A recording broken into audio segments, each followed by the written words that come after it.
मैं कहता हूं कि अगर आप पढ़ें तो अपने कोई भी प्री इंडिपेंडेंस या पोस्ट इंडिपेंडेंस पब्लिक फिगर्स में मीडिया की अंडरस्टैंडिंग या मीडिया और जर्नलिज्म किस तरह की होनी चाहिए, उसमें पहले नंबर पे बाबा साहब हैं। क्योंकि उन्होंने खुद भी संघर्ष किया है, खुद ऑर्गेनाइजेशन बिना सपोर्ट के चलाई है। वो समझते थे एडवर्टाइजमेंट और सपोर्ट और फंडिंग का क्या असर पड़ता है मीडिया पे, और मीडिया इन चीज़ों से किस तरह घिरती है, और मीडिया में कास्ट को लेके किस तरह की ब्लाइंडनेस है। वो सब चीज़ों को उन्होंने पर्सनली एक्सपीरियंस किया है। बोलते हैं बाबा साहब कि never has the interest of country been sacrifice so senselessly for the propagation of hero worship. Never has hero worship become so blind as we see it in India today. ये आप 43 की speech और paragraphs उठा के आज तक ले जा सकते हैं। आप कांग्रेस मीडिया की जगह गोदी मीडिया सब्स्टिट्यूट कर दीजिए। कांग्रेस और बिजनेस, वो भी खास करके मारवाड़ी बिजनेस का जो संयोग था, उसको आप आज ट्रांसफ़र कर दीजिए मारवाड़ी कॉरपोरेट ओनरशिप, और आज की मीडिया के साथ वो बातें एकदम सरासर आज भी सच हैं जो बाबा साहब ने उस समय लिखी। जर्नलिज्म क्या होना चाहिए, बाबा साहब ने लिखा था, journalism in India was once a profession, it has now become a trade. It has no more moral function than the manufacture of soap. हम ट्रेडर बन गए हैं, हम सोप का कारोबार कर रहे हैं, उस तरह के जर्नलिस्ट हो गए। ये बातों को आप भूल जाइए कि 43 में लिखी हुई थी। ये बात अगर वो आज लिखते तो आज भी सच होती। उनको ऐसे पढ़िए इन बातों। गांधी को कभी पैसे की दिक्कत नहीं आई है। एक बिड़ला तैयार था, एक बिड़ला तैयार ना हो तो 50 और ऐसे इंडस्ट्रियलिस्ट थे। बाबा साहब के पास मीडिया के कोई संसाधन नहीं थे, कोई ऑर्गेनाइजेशन के पैसे नहीं थे। ये चीज़ें ज़रूरी हैं जिसके बेसिस पे मीडिया और मीडिया की इंडिपेंडेंस सामने आ सकती है। हमारे जो फ्रीडम स्ट्रगल हैं या उसका इंटेलेक्चुअल बैकग्राउंड है, आप उनमें से कोई एक व्यक्ति को अगर चुने जिनको मीडिया की समझ थी, डेमोक्रेसी की अंडरस्टैंडिंग थी, और डेमोक्रेसी और मीडिया की क्या इंटरेक्शन हो सकती है, तो वो बाबा साहब थे। और इस बात को लोग बार बार भूल जाते हैं कि बाबा साहब सिर्फ जर्नलिज्म या मीडिया के प्रैक्टिशनर नहीं थे।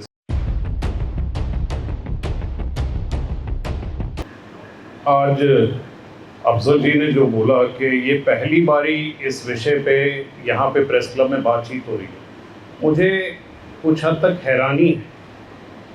इसलिए नहीं कि बाबा साहब ने संविधान के लेखक थे, इसलिए नहीं कि फ्रीडम ऑफ एक्सप्रेशन की बात आज ज़रूरी है, इसलिए कि हमारे जो फ्रीडम स्ट्रगल हैं या उसका इंटेलेक्चुअल बैकग्राउंड है, आप उनमें से कोई एक व्यक्ति को अगर चुने जिनको मीडिया की समझ थी, डेमोक्रेसी की अंडरस्टैंडिंग थी, और डेमोक्रेसी और मीडिया की क्या इंटरेक्शन हो सकती है, तो वो बाबा साहब थे। और इस बात को लोग बार बार भूल जाते हैं कि बाबा साहब सिर्फ जर्नलिज्म या मीडिया के प्रैक्टिशनर नहीं थे। और मैं ये फ़ोन सामने इसलिए रखा हुआ है कि जब मैं बाबा साहब को कोट करूंगा तो उन्हीं के लफ्ज़ों में कोट करूं, तो कोट सामने है तो मैं बीच में। सिर्फ प्रैक्टिशनर नहीं थे वो, एक उनकी थ्योरेटिकल डेप्थ थी जिसके बारे कई बारी बातचीत नहीं की जाती। बाबा साहब 1913 में कोलंबिया यूनिवर्सिटी में स्टूडेंट थे। जॉन डुई उनके एक प्रोफेसर थे। John dewy American pragmatic scholarship के बहुत बड़े नाम हैं, फिलोसफर हैं, पॉलिटिकल फिलोसफर। उनकी बाबा साहब से खास रिलेशनशिप थी। बाबा साहब जब अपनी ऑनररी डिग्री लेने जाते हैं कोलंबिया, तो जब वो वापस जा रहे होते हैं उसी दौरान जॉन डुई की डेथ होती है। तो बाबा साहब तब लिखते हैं कि उनके लिए एक बहुत बड़ा ये लॉस था, सदमा था, वो जॉन डुई से मिलना चाहते हैं। जॉन डुई ने अपना जो काम किया है वो काम डेमोक्रेसी और मीडिया और कम्युनिकेशन के ऊपर है, और इस काम को लेके उनका प्रभाव बाबा साहब पे पड़ा है। और उनकी किताब है डेमोक्रेसी एंड एजुकेशन, जिसमें बाबा साहब ने अपनी कॉपी में एक स्टेटमेंट अंडरलाइन किया है, वो बार बार अपनी ज़िंदगी में दोहराते थे, और ये स्टेटमेंट था, तभी मैंने ये democracy is more than a form of government, it is primarily a mode of associated living of conjoint communicated experience that democracy सिर्फ वोट की बात नहीं है, ये जो कम्युनिकेटेड एक्सपीरियंस है, ये कम्युनिकेशन का दायरा है जिसके बेसिस में डेमोक्रेसी में एक फ्री फ्लो ऑफ इंफॉर्मेशन चल रहा है, मीडिया के दायरा से अलग अलग तरीके से, उसके बिना डेमोक्रेसी नहीं चल सकती है। पर डूई जहाँ पे रुकते हैं, अंबेडकर बाबा साहब उससे आगे जाते हैं, उनको एक प्रैक्टिकल ग्राउंड की समझ थी जो डूई के पास नहीं थी, और इस विषय में वो बाद में लिखते हैं, अनहाइलेशन ऑफ कास्ट में लिखते हैं कि caste has killed the public spirit, caste has destroyed the sense of public charity, caste has made public opinion impossible, a Hindu's public is his caste, his responsibility is only to his caste. जो ये लफ्ज़ यहाँ पे public का use कर रहे हैं, ये पब्लिक का मायना जॉन डूई के राइटिंग से आता है कि जो कम्युनिकेशन से एक कलेक्शन फॉर्म होता है, जो बार बार रिफॉर्म होता है, सस्टेन होता है मीडिया के थ्रू, उसको पब्लिक कहते हैं। और वो कह रहे हैं कि जब तक कास्ट एग्जिस्ट करती है तो एक डेमोक्रेसी की पब्लिक है, जो डेमोक्रेसी को सस्टेन करने के लिए ज़रूरी है, वो कास्ट के होते हुए नहीं सस्टेन हो सकती है। तो कास्ट की एग्जिस्टेंस और कास्ट की एग्जिस्टेंस डेमोक्रेसी के खिलाफ है। खिलाफ ये नहीं है कि डेमोक्रेसी में इक्वालिटी होनी चाहिए, डेमोक्रेसी की जो एग्जिस्टेंस है वो कम्युनिकेशन के थ्रू होती है, और जब तक कास्ट एग्जिस्ट करती है ये कम्युनिकेशन पूरी तरह से हो नहीं सकती है। और इसको देखते हुए जब प्रैक्टिस में इसको बाबा साहब ने अपनाया है, तो उन्होंने ये नहीं कहा कि मेरे को कम्युनिकेशन से दूर चला जाना चाहिए या कास्ट के कारण हम कम्युनिकेशन या डेमोक्रेसी से इंगेज नहीं कर सकते। उनका डेमोक्रेसी में फेथ, कॉन्स्टिट्यूशनल डेमोक्रेसी में बहुत पक्का था और कम्युनिकेशन में पक्का था। तो कोलंबिया से आने के बाद 4 साल बाद जब वो मूकनायक शुरू करते हैं, तो वो इसी अंदाज से शुरू करते हैं कि जो एग्जिस्टिंग कम्युनिकेशन के साधन है, जो मीडिया है, उसमें कई खामियां, खास करके कास्ट की खामी है जिसके कारण मीडिया चल नहीं सकती। और वो इसको लिखते हैं, और फिर मैं बाबा साहब के अपने लफ्ज़ों में ये बात कहना चाहता हूँ। इफ़ वी थ्रो, और जब वो मूकनायक शुरू करते हैं तो उन्होंने ये लिखा है कि if we throw even a cursory glance over the newspapers that are published in the Bombay presidency, we will find that many among these papers are only concerned about protecting the interest of some upper castes, of some castes, and these can't care less for the interest of other castes. Already जो communication होनी चाहिए public की, वो already हमारे newspapers में missing है. This is not all. Sometimes they go against the interest of other castes. So caste का formational basis को लेके कम्युनिकेशन बंद हो जाती है। हर कास्ट अपने इंटरेस्ट की जब बात कर रही है तो डेमोक्रेसी में जिस कम्युनिकेशन की ज़रूरत है उसमें एक बिखराव हो जाता है। और जो रिप्रेजेंटेशन की बात है, जो इस देश की मेजॉरिटी है, जिस देश की पब्लिक है, उनकी बातचीत रखने वाला कोई नहीं है। उस बातचीत को डेमोक्रेटिक फॉर्मेशन में सामने आने के लिए, और डेमोक्रेसी तब तक आई नहीं है पर उसकी पॉसिबिलिटी पे सोच रहे हैं बाबा साहब, उन्होंने मूकनायक शुरू किया था। और उस समय पे वो लिखते हैं कि there is no better source than the newspaper to suggest the remedy to the injustice that is being done to our people at present and will be done in future, and also to discuss the ways and means for our progress in the future. तो वो जानते हुए कि media, journalism और newspapers में क्या खामियां हैं, रिप्रेजेंटेशन की क्या दिक्कतें हैं, जो अपर कास्ट का जो होल्ड है, रिसोर्सेज की प्रॉब्लम है, ये सब जानते हुए वो तब भी ये देख रहे हैं कि न्यूज़पेपर्स की क्या ज़रूरत है, न्यूज़पेपर्स को किसने चलाना चाहिए, उसमें क्या रिप्रेजेंटेशन होनी चाहिए।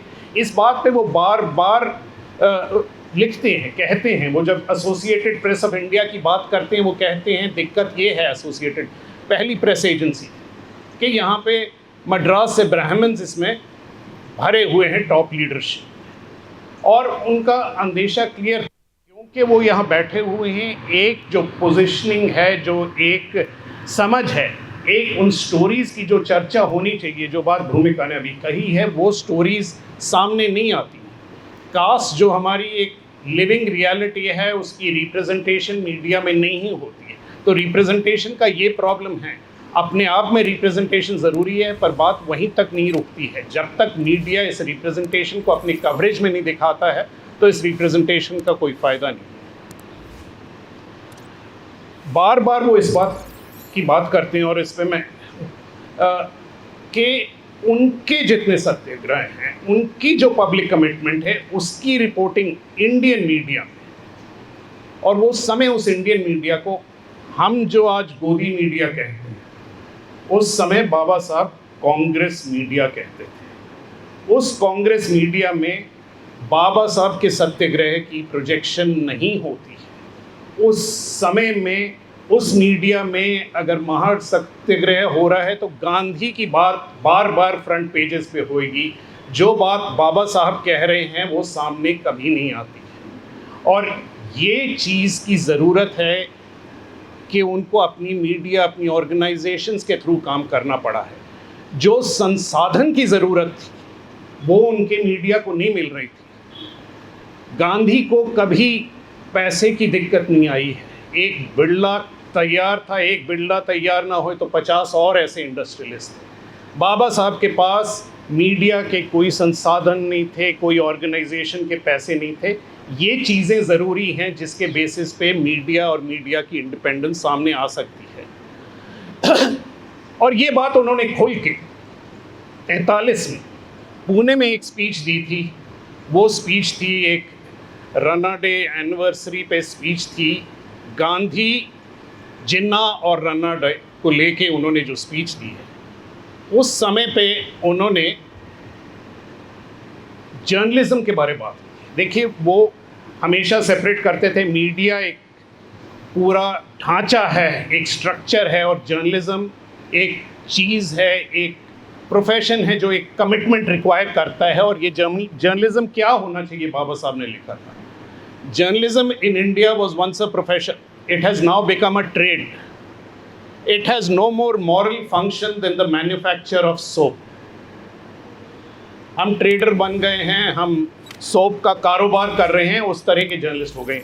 ये बातों को आप भूल जाइए कि 43 में लिखी हुई थी। ये बात अगर वो आज लिखते तो आज भी सच होती। उनको ऐसे पढ़िए इन बातों। It does not regard itself as the responsible advisor of the public, to give the news uncolored by any motive, to present a certain view of public policy which it believes to be good of the community, to correct and chastise without fear all those, no matter how high, who have chosen a wrong or barren path, is not regarded by journalism in India its first or foremost duty. तो इस negation में ही वो बता रहे हैं कि वो सोचते हैं कि जर्नलिज्म क्या होनी चाहिए। पहली सबसे ज़रूरी बात इस देश में कास्ट रिप्रेजेंटेशन, कास्ट इनइक्विटी, पार की जो डिवीजन है उसकी समझ ज़रूरी है, और वो मीडिया में के कवरेज में रिफ्लेक्ट होनी चाहिए। दूसरी बात है, वो बार बार रैशनैलिटी की तरफ इशारा देते हैं। सोशल कंस्ट्रक्शंस को जब हम देखते हैं उसमें रैशनैलिटी की ज़रूरत है। अगर एक हिंदू मुस्लिम मैरिज हो रही है, बाबा साहब कहते हैं वो उस कपल की पर्सनल डिसीजन है, ये समाज की डिसीजन नहीं है। सुपरस्टिशन, रैशनैलिटी पे वो बार बार इशारा करते हैं। तीसरा काम है वॉचडॉग के, कोई भी कहाँ पे कितना ऊंचा होए गलत काम कर रहा है तो उसके बारे आपको लिखना ज़रूरी है। उसके बाद वो लिखते हैं, और वो बातें आज सुनिए आप। तो तब वो बोल रहे थे गांधी और जिन्ना के बारे, हमें ये भी नहीं भूलना चाहिए। To accept a hero and worship him has become its principal duty, media की principal duty. Under it news gives place to sensation, reasoned opinion to unreasoning passion, appeal to the minds of responsible people to appeal to the emotions of the irresponsible. आप यही बात मोदी के बारे में लिख दीजिए, सरासर हर लफ्ज़ में सच है। और ये जो हीरो वर्शिप हम देख रहे हैं वो दिखती है। बाबा साहब इसके आगे कहते हैं कि हीरो वर्शिप सिर्फ अपने आप में होती नहीं है, बनाई जाती है। In these days, with the press in hand, it is easy to manufacture great men. ये आज सोच लीजिए ये बात। एंड फिर बोलते हैं बाबा साहब कि never has the interest of country been sacrifice so senselessly for the propagation of hero worship. Never has hero worship become so blind as we see it in India today. ये आप 43 की speech और paragraphs उठा के आज तक ले जा सकते। आप कांग्रेस मीडिया की जगह गोदी मीडिया सब्सटीट्यूट कर दीजिए। कांग्रेस और बिजनेस, वो भी खास करके मारवाड़ी बिजनेस का जो संयोग था, उसको आप आज ट्रांसफ़र कर दीजिए मारवाड़ी कॉरपोरेट ओनरशिप और आज की मीडिया के साथ। वो बातें एकदम सरासर आज भी सच हैं जो बाबा साहब ने उस समय लिखी थी। और इससे जैसे मैंने बताया कि साफ बात ये निकल के आती है कि जर्नलिस्ट का काम क्या है, और सबसे पहला यही है कि आप कास्ट की सच्चाई को समझिए।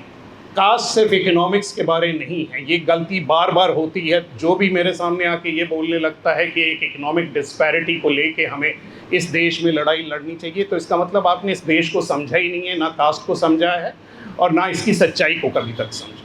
तो कास्ट डिस्पैरिटी, इसके असर पावर स्ट्रक्चर, ऑर्गेनाइजेशन, पॉलिटिक्स, हर चीज़ में क्या है, उस समझ के बिना आप जर्नलिज्म नहीं कर सकते।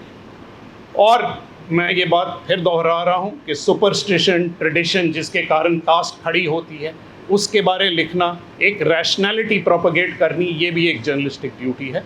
और तीसरी के जो भी कितना भी बड़ा होए, जो पावर एक्सरसाइज करता है, उसके खिलाफ उसको एग्जामिन करना ये ज़रूरी है। ये 3 पिलर्स हैं बाबा साहब के विजन मीडिया में। तभी मैं कहता हूँ कि अगर आप पढ़ें तो अपने कोई भी प्री इंडिपेंडेंस या पोस्ट इंडिपेंडेंस पब्लिक फिगर्स में मीडिया की अंडरस्टैंडिंग या मीडिया और जर्नलिज्म किस तरह की होनी चाहिए, उसमें पहले नंबर पे बाबा साहब हैं। क्योंकि उन्होंने खुद भी संघर्ष किया है, खुद ऑर्गेनाइजेशन बिना सपोर्ट के चलाई है। वो समझते थे एडवर्टाइजमेंट और सपोर्ट और फंडिंग का क्या असर पड़ता है मीडिया पे, और मीडिया इन चीज़ों से किस तरह घिरती है, और मीडिया में कास्ट को लेके किस तरह की ब्लाइंडनेस है। वो सब चीज़ों को उन्होंने पर्सनली एक्सपीरियंस किया है। और इस सब के अलावा उनके पास एक थ्योरेटिकल इंटेलेक्चुअल फाउंडेशन थी इस चीज़ को समझने की और लिखने की। और ये जो दूसरी बात है, उनकी इंटेलेक्चुअल फाउंडेशन, उनकी इंटेलेक्चुअल समझ, इस बात को हम बार बार भूल जाते हैं कि किस डेप्थ से, स्कॉलरली डेप्थ से बाबा साहब ये चीज़ें लिख रहे थे और इन पे सोच रहे थे। और फाइनली जब इंडिया इंडिपेंडेंट होती है, हम 1951 की बात कर रहे हैं, जब बाबा साहब को रिज़ाइन करना पड़ा था लॉ मिनिस्टर्स की पोजीशन से, तो उनको साल 2 साल में ही समझ आ गया था कि इंडिपेंडेंस से कुछ नहीं बदला है। जब वो रिज़ाइन किए हैं, उन्होंने प्रेस को स्टेटमेंट नहीं दिया था। वो पार्लियामेंट के बाहर आके खड़े होके उन्हें स्टेटमेंट डिलीवर किया था। और वो स्टेटमेंट बाहर आके डिलीवर इसलिए किया था, उन्होंने अपनी रेजिग्नेशन स्पीच में ये लिखा है, we have our newspapers, they have their age old bias in favour of some and against others. अब ये मौका इंडिपेंडेंस का के बाद का मौका है। एज ओल्ड बायस की बात कर रहे हैं, ख़ास तौर पे कास्ट की बात कर रहे हैं, ख़ास तौर पे हिंदू कोड बिल की कवरेज की बात कर रहे हैं, ख़ास तौर पे कांग्रेस, जो नेहरू के अलावा जितना जो कांग्रेस था वो बीजेपी से ज़्यादा हटके नहीं था, उनके बारे बात कर रहे हैं। और उस समय की जो मीडिया कवरेज है उसकी बात कर रहे हैं। Their judgments are seldom based on merits. Whenever they find an empty space, they are prone to fill the vacuum by supplying grounds for resignation which are not the real grounds, but which put those whom they favor in a better light and those not in their favor in a bad light. तो उनको इसी बात का डर था, जो media की coverage बार बार हो रही थी, तभी उन्होंने स्टेटमेंट अपना एक्सप्लिसिटली पार्लियामेंट से बाहर आके डिलीवर किया है। एक मीडिया स्टेटमेंट में नहीं छोड़ा है अपने कारणों को एक्सप्लेन करने के लिए। जो प्रेस की कवरेज बार बार उनके अगेंस्ट आ रही थी, उसको लेके उन्होंने किया है। और यही बात, क्योंकि आप देखिए 51 के बाद जब वो लॉ मिनिस्ट्री छोड़ते हैं कि कई चीज़ों पे जो उनका स्टैंप अगर आ जाता, उसका क्या असर होता। वर्किंग जर्नलिस्ट एक्ट उसके 3-4 साल बाद आया है। वर्किंग जर्नलिस्ट एक्ट बिना बाबा साहब की इनपुट्स के बिना बना है। अगर वो इनपुट्स अवेलेबल होती तो उस एक्ट में क्या कुछ और हो सकता था, ये एक सोचने की बात है। पर वो तब तक सरकार छोड़ चुके थे, उनकी सेहत भी ख़राब हो चुकी थी। ऐसी कई अपॉर्चुनिटी थी पहले दशक में, अगर बाबा साहब की इंटरवेंशंस होती तो शायद मीडिया का ढांचा भी अलग हो सकता था। और वो समझ रहे थे कि इस ढांचे के कारण, और ये बात आज तक सच है कि जिस चीज़ के लिए वो लड़ रहे थे, शुरू से जो उन्होंने जॉन डुई से सीखी थी, डेमोक्रेसी की जो स्पिरिट है, डेमोक्रेसी की जो सस्टेनेंस है, डेमोक्रेसी का जो बेसिक एम है, वो पोस्ट इंडिपेंडेंस पूरी तरह अचीव नहीं हुआ है। उसके बिना हम लोग in a true sense democracy नहीं है। We must not be content with mere political democracy, we must make our political democracy a social democracy as well. Political democracy cannot last unless there lies at the base of it social democracy. आज ये बात हमें फिर दोहरानी पड़ेगी, और ये बात खास करके जो मैंने इक्विवेलेंस बताया है कि एक अपर कास्ट बिजनेस इंटरेस्ट जो कांग्रेस को सपोर्ट करता था, और ये अपर कास्ट सपोर्ट कांग्रेस के साथ कब तक रहा है? वो तब तक रहा है जब तक नीचे से एक सोशल इलेक्टोरल रेवोल्यूशन नहीं आया है। आप जब देखें मंडल कमीशन की बात होती है और कांशीराम की राइज होती है, उसी समय से अपर कास्ट माइग्रेशन होती है कांग्रेस से बीजेपी की तरफ। उसी समय हेलो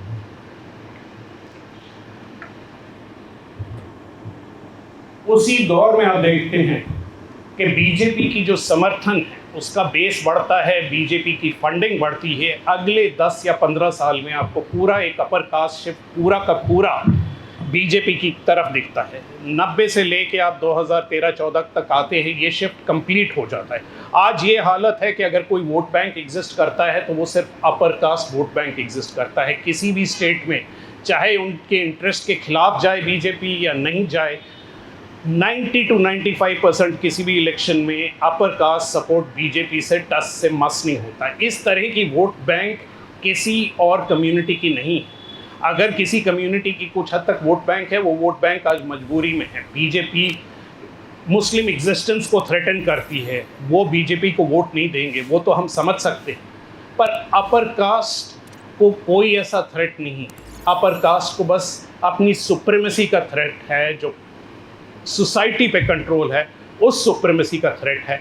और आज उस सुप्रीमेसी को मेंटेन करने के लिए एक डायरेक्शन चाहिए कि हम जो नीचे से जो डिमांड्स आ रहे थे इक्वालिटी के कास्ट के, अगर हम उन्हें कंट्रोल करना चाहते हैं तो हमें इस सोसाइटी को आउटवर्ड्स डायरेक्ट करना है, घृणा पैदा करनी है, मुसलमानों के अगेंस्ट घृणा पैदा करनी है। उस घृणा के थ्रू हम अपनी कास्ट की हायरार्की, अपनी हिंदू हायरार्की मेंटेन कर सकते हैं। तो आज आप जो कास्ट डिफरेंशिएशन, कास्ट एट्रोसिटी देख रहे हैं, उसी का दूसरा चेहरा है जब आप मुस्लिम एक्सक्लूजन और मुस्लिम हेट्रेड देखते हैं। इन दोनों चीज़ों को बीजेपी के अंडर आप सेपरेट नहीं कर सकते हैं। ये दो पहलू हैं एक ही स्ट्रैटेजी के हैं, अपर कास्ट कंट्रोल का इस सोसाइटी में मेंटेन करना। तो ये आज की सच्चाई है। इसमें मैं आपको कोई होप नहीं ऑफर कर रहा हूँ, ये नहीं कह रहा हूँ कि ये बदलेगा, पर इस सच्चाई को देखते हुए हमें काम करना ज़रूरी है। ये सच्चाई कल नहीं बदलेगी, हो सकता है 10 साल में भी ना बदले, पर इसका मतलब ये नहीं है कि हमें ये सच्चाई को पहचानना नहीं चाहिए और इसके बारे कुछ करना नहीं चाहिए। Thank you.